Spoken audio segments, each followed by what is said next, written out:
personally, I always say I'll judge a good salesperson by are they good on the phone or not, or are they able to pick up a phone and call a CEO or a head of sales or not. How? Because I've heard you on the phone, and well, this is a masterclass of somebody who can make you buy anything. Hey, nice, thank you.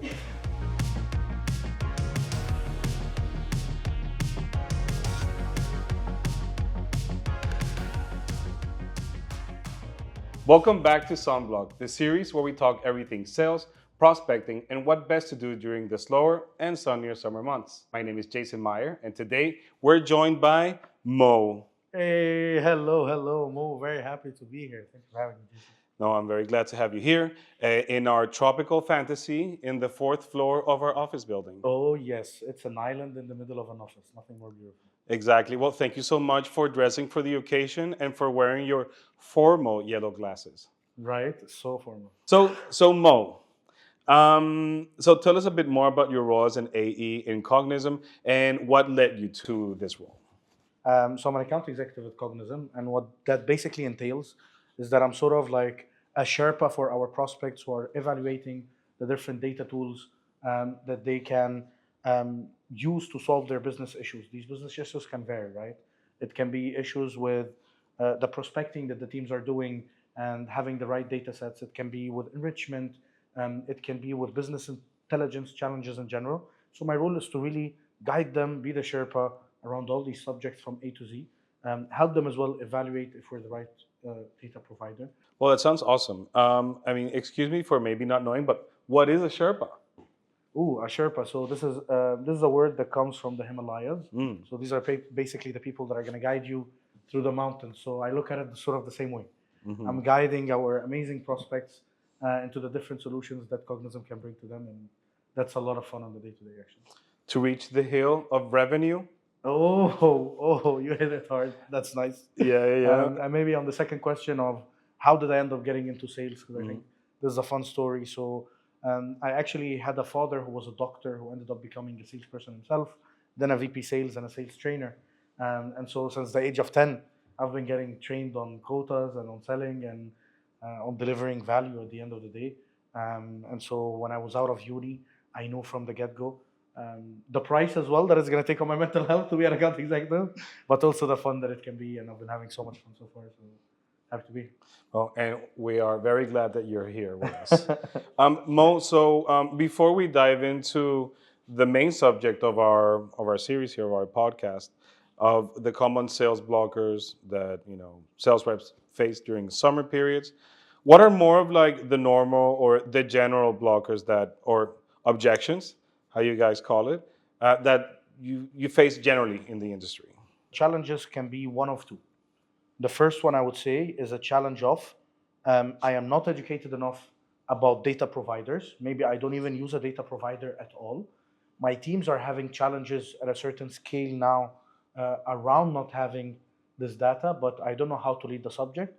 I don't know if investing in these types of subjects is good or not, and I don't know what type of ROI it will bring me. And so in those cases, your work is really about educating the prospect and handling every single objection and showing them as much as you can that you are able to provide them value and a clear ROI. Now, the second case, let me know if I'm taking too long on these. But No, please. okay. Please, we edit the show. That's good. And so I would say the second case is a more educated prospect who's already using different data providers. And in those cases, it's more of an education work about the data coverage that they're going to be getting with us compared to other providers. And it's also more of how can we give you the best workflows possible, whether for your sales teams or your marketing teams, in order for you to be able to deliver your mission at scale and hopefully grow your revenue, which is what we deliver at the end of the day.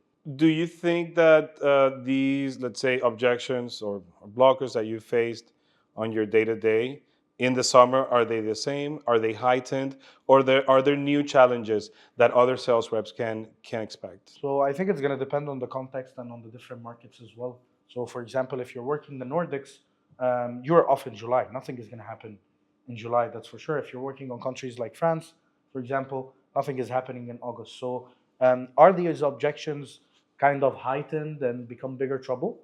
I would say no, but it's simply the going to action from the prospects It's having the different team members and stakeholders that you're speaking to and multi-threading to be available.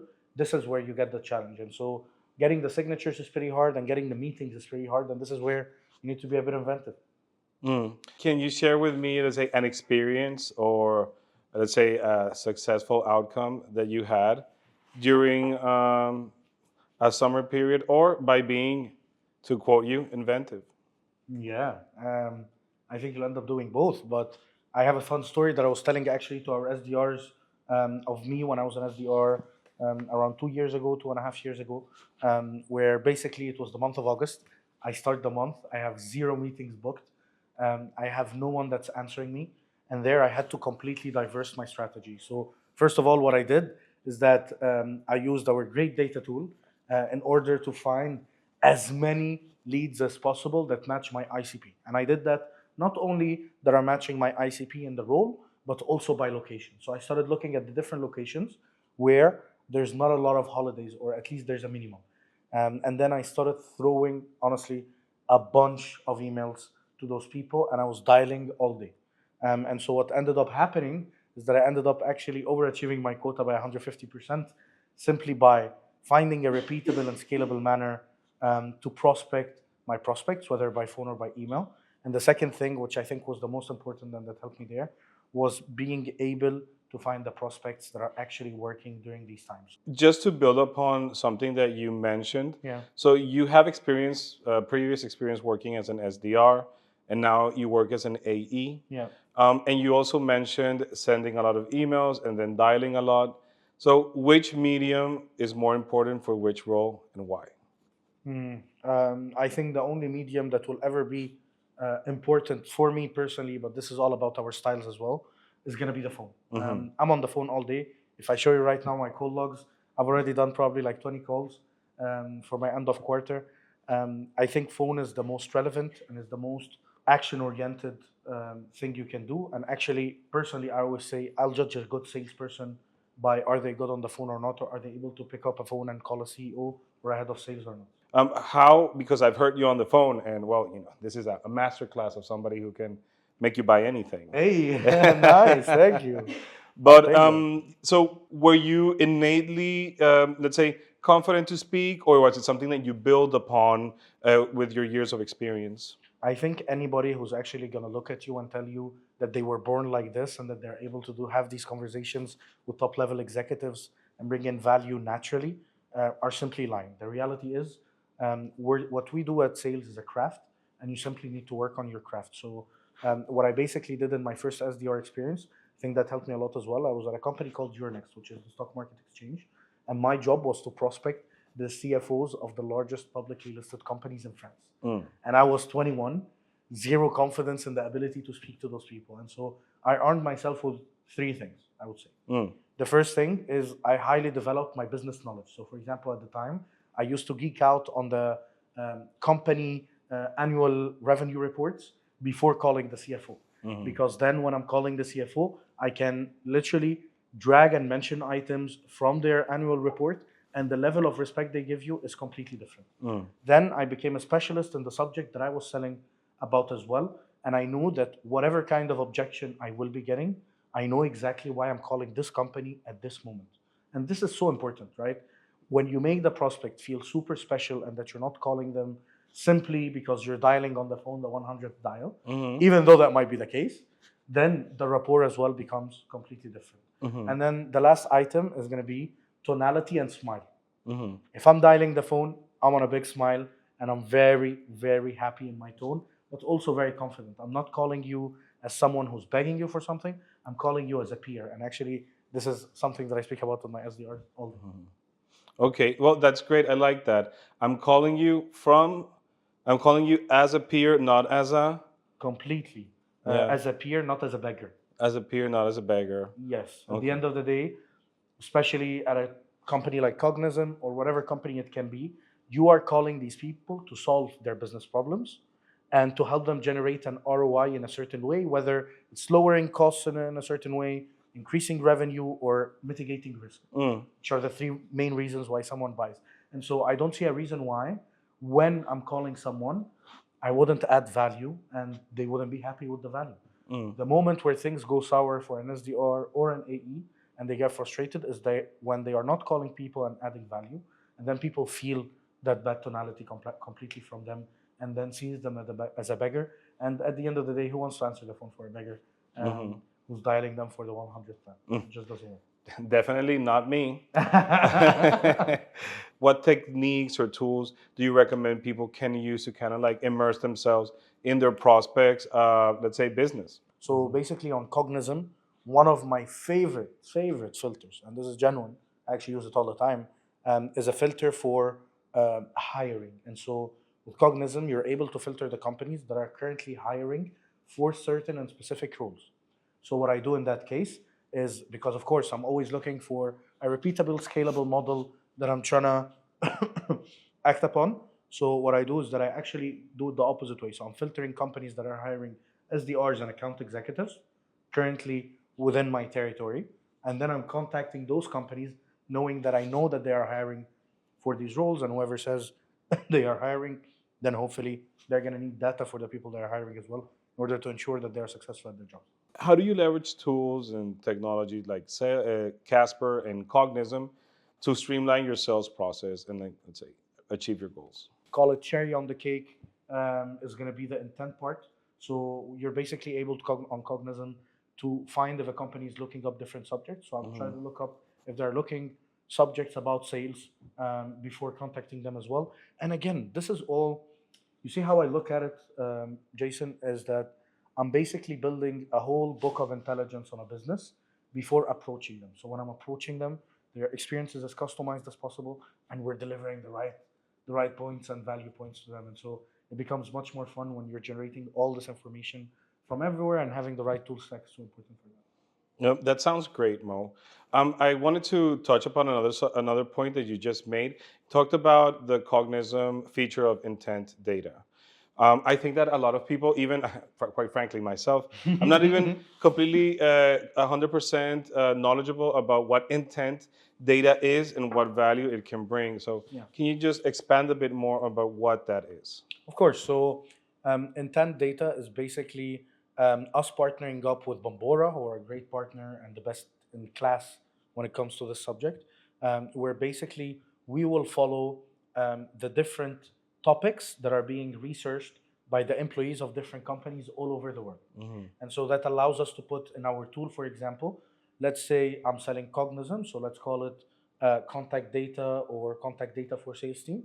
I'll put in that topic within my intent machine. I will work it out by location, by even segment if I want to. And then I'll find a bunch of companies that are currently looking up online these data sets basically, or these types of tools or services. And so these companies become great, one, to outbound by your reps, but also for your marketing team to target if you're doing campaigns on LinkedIn or via SEO, of course. So we were talking earlier with other colleagues of ours about the difference between markets, and you mentioned that you've worked with the U.S. market, with the UK market, and I've literally signed deals all over the globe. Yeah, and also, I mean, what are the main differences between more English-speaking markets, more French-speaking markets, and let's say other markets that you might be familiar with? All right, so let's start with the American market, because I think the American market at the end of the day is the largest software market in the world, double the size of the rest of the world. So this is the best place to sell. That's the holy grail. Yeah, that's the major leagues. That's the major leagues.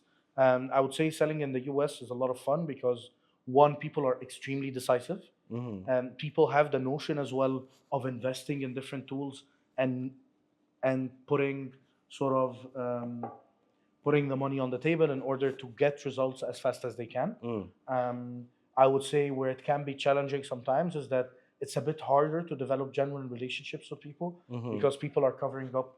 Everybody's super fun, everybody's super nice to you, everybody's super respectful, but the next day they might wake up and sign with your competitor without any notice. So there's that type of vibe as well. So you gotta take care of that. Okay. But overall, if I'm ranking markets as a seller, I rank them by the market where people make the fastest decisions. And I would still say the US is where I've seen people make the fastest decisions, or companies make the fastest decisions. Probably a reason why US companies are the biggest in the world as well. If we look at European markets, let's say I'm looking at the French market. The French market is a completely different galaxy from what we've been talking about here. So especially as a non-French, selling in the French market a lot in the past few years. I think first of all, you need to be very indirect in the way you speak with French prospects. So, for example, Jason, if I'm speaking to an American prospect and we're end of the quarter, I will look at the American prospect and say, "Do you think we can get this wrapped up for the end of quarter? I think it would save my quarter." Normal, direct, and they would answer it and they would not take it offensively. I cannot speak this way or speak this lingo to my French prospects or even make them feel that I'm a salesperson. It's actually pretty despised in France to be a salesperson. So you always have to be indirect. So instead of saying the same sentence I said, I would say, wouldn't it be amazing if your teams get to have the tool by early next week? Do you think we'll be able to deliver that to them? And then see from there if that can be something that we can do or not. But you're really doing a lot of hand holding. I love you, my French people, by the way. I'm not saying this in a bad way. A lot of hand holding and a lot of being indirect. Still delivering your message. Then, if I look at the UK, very similar to the American market at the end of the day, but maybe pretty slow in the decision making. Pretty much like the French, where it can be even a very small investment by the business, but we'll have 5-6 people intervene. Nobody wants to actually take the decision, and you need to hunt everyone down to get it wrapped up. Nordics, very ROI based, very ROI based, but very respectful as well, which I really appreciate. All love to my Nordics people as well. And then I would say the Middle East, where I'm from.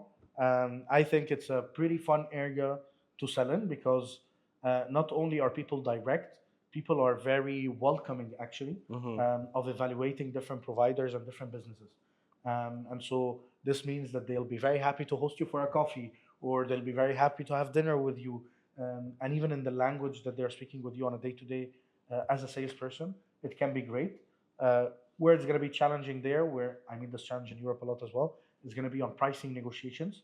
Sometimes I'm a value seller at the end of the day. I'm trying to deliver value to businesses, but sometimes they will drop down the conversation to a very price-based conversation because they're open to the global markets. They're comparing you to a provider from Russia and India and France and England and all over the world. So it can be quite complex sometimes when it comes to price.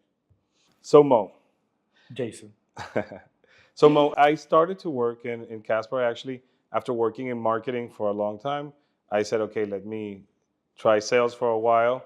And I know how challenging it can be to show the product or the tool to somebody who doesn't know. And I used to get a lot of, let's say, oh, can we trial the product with my team and anything like that? Is that something that you do? Is that an objection that I get? Well, not an objection that I get, but for example, they want to test out the tool. Do you provide trials for them?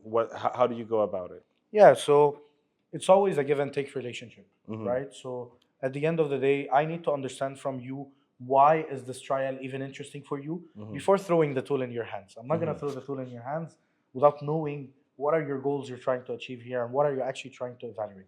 Then I will check with you, is a trial the right way?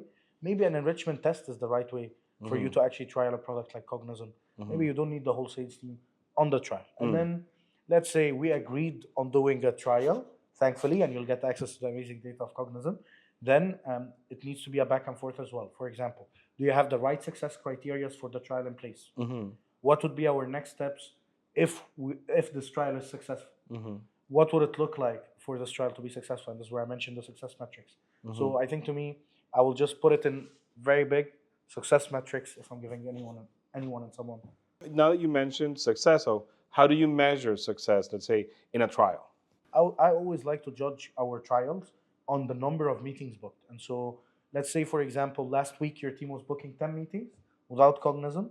How many meetings are they booking while using Cognism for a week after they've been onboarded the right way? Because that's super important. And so if they are onboarded the right way and we trust the tool, which we do, what you'll end up having is, for example, something that I had last week. A company were doing 10 meetings a week. They ended up doing 40 meetings in a single week using Cognism.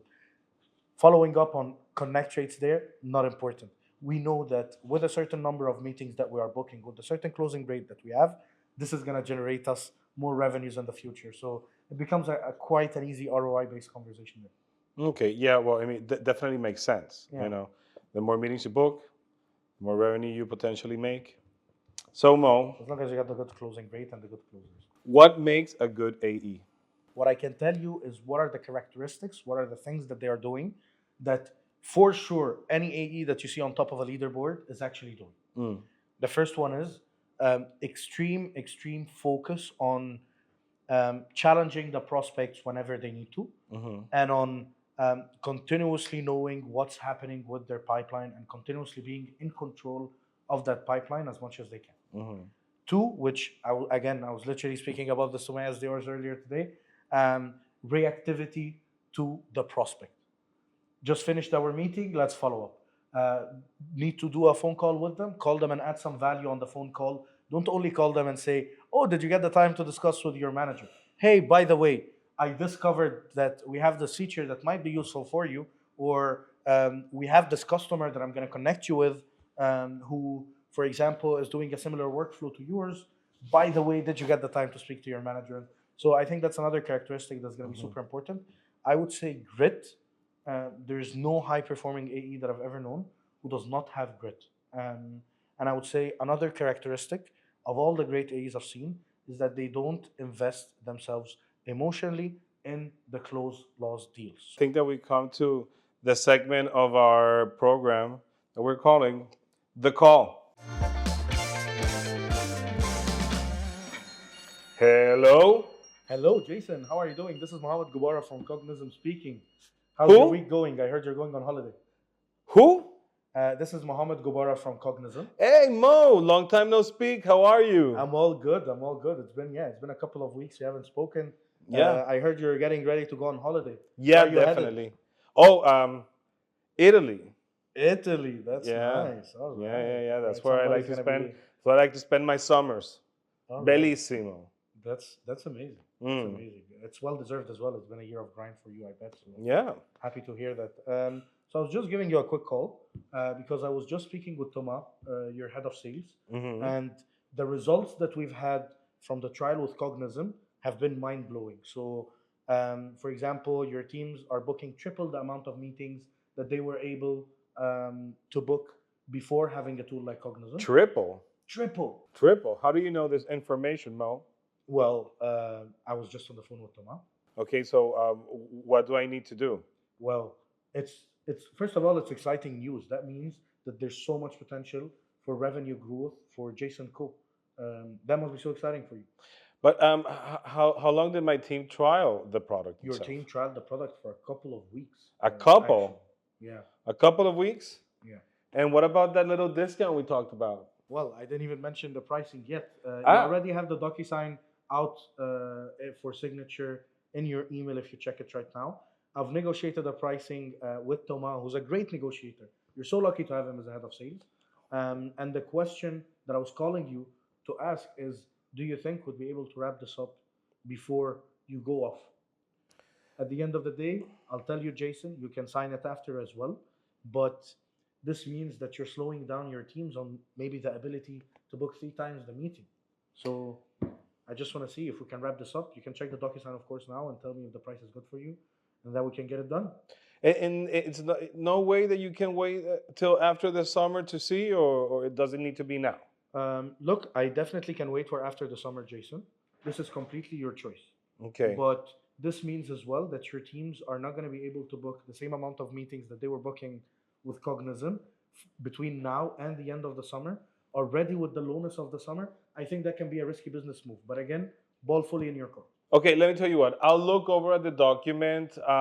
We definitely need to make the decision now, and maybe it'll be good if I leave for the holidays, and when I come back to some good news that we all can definitely use. Doesn't that sound like a dream? Here's what I suggest. Ah. Let's meet at 3 p.m. from 3 to 3:15, and we'll discuss the wrap up, and we'll prep your teams for the onboarding as well, and see how things are going to go. Of course, if you made the decision to go forward for today. Okay, so you tell me you already negotiated a good price with Tommy? Yes, I did. Okay, You can well, check it out yourself. now we're gonna have to talk you and me at 3:15 to see. Oh, well, we have a date. Okay, cool. So it's set, but well, you know what? Bleep. Yeah, I'll probably sign for sure. Okay. Okay, Mo. Well, that was great. So the most important question of all that everybody's dying to know, Mo. Any exciting summer plans coming up? Ooh la la, a lot of summer plans. So I'm headed to Croatia Wow. and I'm headed to Tunisia, which I'm visiting for the first time. Pretty random, but I got a couple of weddings there. I'm also headed, hopefully in July, to a little bit of sunny Spain, as I like to do. I'm a huge, huge Spain fan. And then, of course, I'm spending the Olympics away from Paris and in Dubai. Well, Mo, thank you so much for coming and sharing all your valuable insights with us in this episode. I hope this was valuable for everyone. And don't hesitate to hit me up on LinkedIn if you have some data needs or if you need some sales suggestions. We will link Mo's LinkedIn below so you can connect. But in any case, thank you for watching this episode of SomeBlock. Join us next time when another expert from our team will make waves in our show. Bye.